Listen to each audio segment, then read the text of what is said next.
mérinos d'Arlantique, tu sais où il y en a toujours au fond. Là, la dernière fois, j'en ai vu au fond, mais comme ça se promène. Je ne connais pas les cordes par cœur. Sinon, je sais que les balles de Pascal sont bleues. C'est peut-être les bleus qui sont là-bas. J'en vois une bleue, là. Tiens, mérinos d'Arles. J'ai trouvé ça. Donc ça, c'est sûrement les mérinos que vous avez vus tourner ce matin.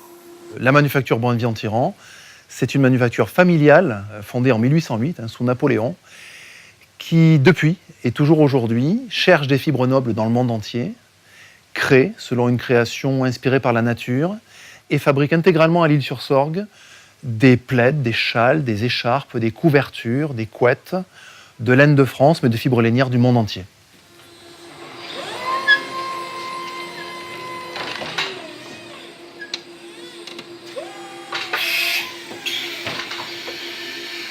Toutes les étapes, alors j'ai coutume de dire 15 étapes schématiquement de fabrication, sont réalisées ici par nos manufacturiers. Ça veut dire de la balle de laine à l'étoffe achevée.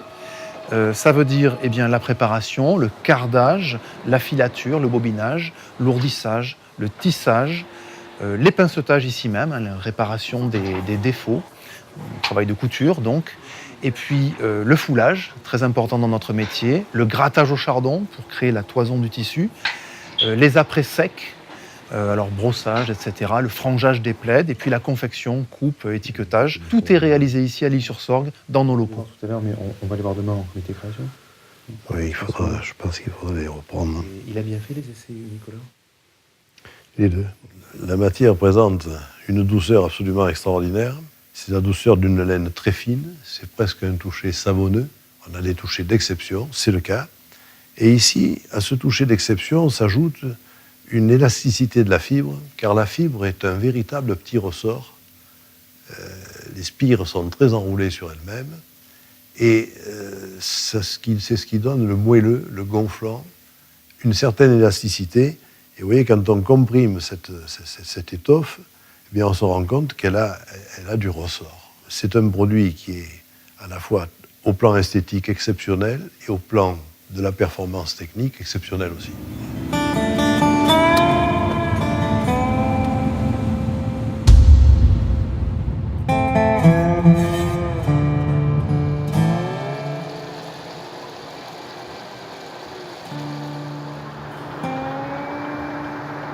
Nous sommes au cœur du bassin Castres-Mazamet et Lavelanet aussi, très spécialisé au niveau textile dans le travail de la laine, avec la filature cardée et après la fabrication de draps de laine, essentiellement de tissus foulés. J'ai été contacté par différents éleveurs de moutons qui voulaient valoriser leur laine et je leur fais donc depuis des plaids et tout ce qui est tissu type drap de laine, donc pour la fabrication de manteaux, capes et après différents articles confectionnés.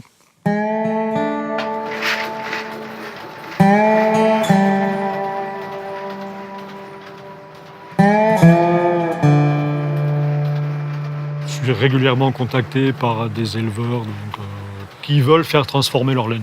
Bon, il y a un intérêt économique, mais c'est aussi une envie personnelle. Et je pense que c'est un amour aussi de cette fibre, de vendre des produits finis et qui proviennent de leur élevage, quoi.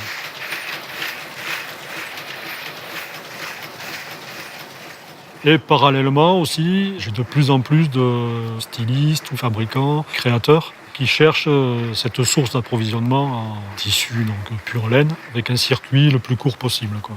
Et qui sont très attentifs, qui me posent beaucoup de questions sur la provenance, sur les différentes étapes de transformation, qui sont venus ici souvent pour voir comment ça se passait, qui ont visité mes sous-traitants.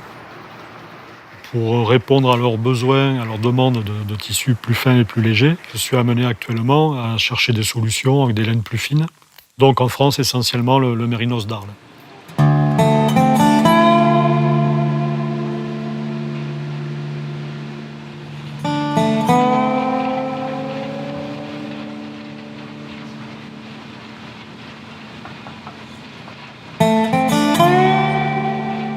C'est Louis XVI qui a initié le mérinos d'Arles. Grâce à ses bonnes relations avec son cousin Charles III d'Espagne, il a réussi à importer des béliers mérinos extrêmement fins qu'il a installé dans la bergerie de Rambouillet. Et c'est à partir de là qu'on a tenté de mériniser le troupeau français. Mon père soupçonne que parmi les éleveurs de mérinos d'Arles dans la région, certains ont conservé intacte la race d'origine, celle voulue par Louis XVI, les mérinos espagnols croisés avec la race locale, la Crolinque, la race de la Croc. Mon père soupçonne donc qu'il en reste. Ce que nous avons appris, c'est qu'en 1930, le mérinos d'Arles avait été de nouveau croisé avec des races bouchères. Qui dit race bouchère dit plus de viande, plus de laine, mais pas forcément de la laine plus fine. Il en parle à son ami Claude Gutafel, et qui est à l'époque donc le principal négociant en laine mérinos dans la région. Au bout de 7 ans de recherche, on retrouve le premier éleveur qui a conservé cette finesse. André Echen, qui nous a quittés il y a quelques mois seulement. Dans sa famille, on avait refusé de croiser les moutons. On avait dit ils sont bien comme ils sont, pas question de produire plus ou autrement. On a gardé fidèlement la race d'origine. Et cette race d'origine, elle présente un intérêt, c'est qu'elle est beaucoup plus fine, elle est donc beaucoup plus douce, et donc on peut l'utiliser pure. Et une fois utilisée pure, on a quelque chose d'exceptionnel. C'est une laine qui est aujourd'hui la plus fine d'Europe et la plus frisée au monde. Vous voyez qu'on n'a pas peur d'annoncer la couleur. C'est donc une matière d'exception. Voilà.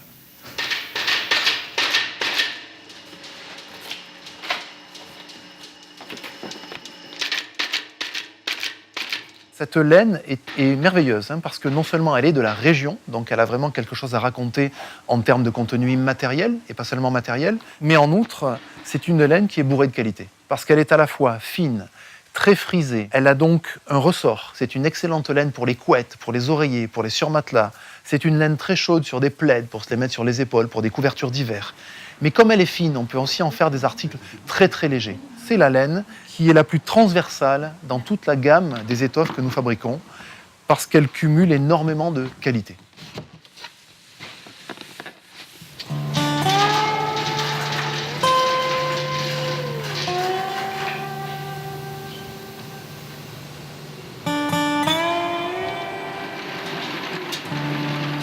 Comme un raisin pour l'énologue, finalement, la laine, elle n'est pas seulement la matière première, elle inspire le manufacturier.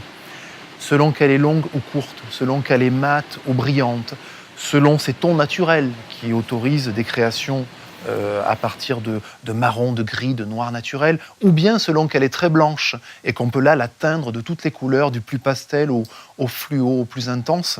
C'est notre source d'inspiration et c'est elle qui nous dit un petit peu ce qu'on peut créer pour la révéler, pour l'exprimer.